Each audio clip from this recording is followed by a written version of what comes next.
हमारे साथ जुड़ चुके हैं देश की दिग्गज पेंट कंपनी एशियन पेंट्स। अपने नतीजों पर बात करने के लिए कंपनी के एमडी और सीईओ अमित सिंघल जी हमारे साथ मौजूद हैं। अमित जी, बहुत बहुत धन्यवाद आज समय देने के लिए जी बिजनेस को।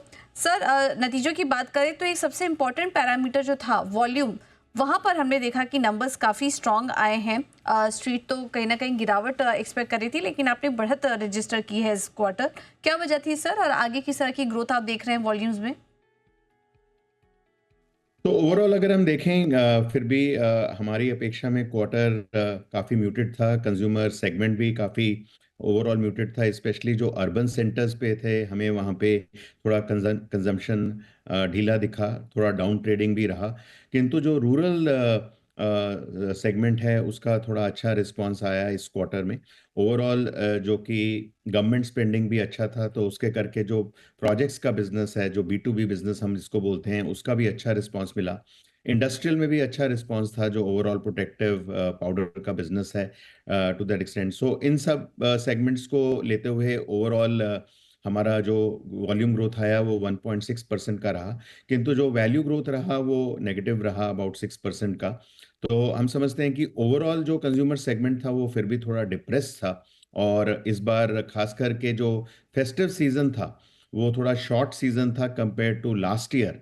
तो हमें आधा ही मंथ मिला उसके लिए टू दैट एक्सटेंट। सो उसकी वजह से भी अक्टूबर का सेल्स में थोड़ा इफेक्ट देखने को मिला, जिसकी वजह से ओवरऑल क्वार्टर हमें वॉल्यूम ग्रोथ सिर्फ 1.6% का ही मिला और वैल्यू ग्रोथ थोड़ा सा नेगेटिव मिला।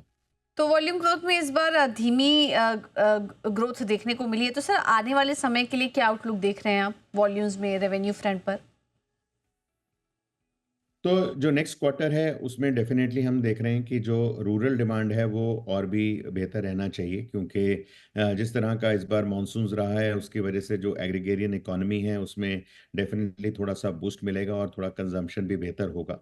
दूसरा, जो गवर्नमेंट स्पेंडिंग है वो तेज़ी पकड़ रहा है, और हम समझते हैं कि क्वार्टर फोर में उसमें और भी तेज़ी रहेगी, तो वो डेफिनेटली एक अच्छा डिमांड का साधन है हमारे लिए।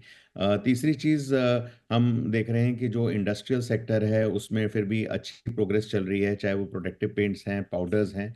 ऑटो का जो बिजनेस है वो थोड़ा सा अभी डाउन टर्न लेगा, जिस तरह से बिल्ड्स देखने को मिल रहे हैं।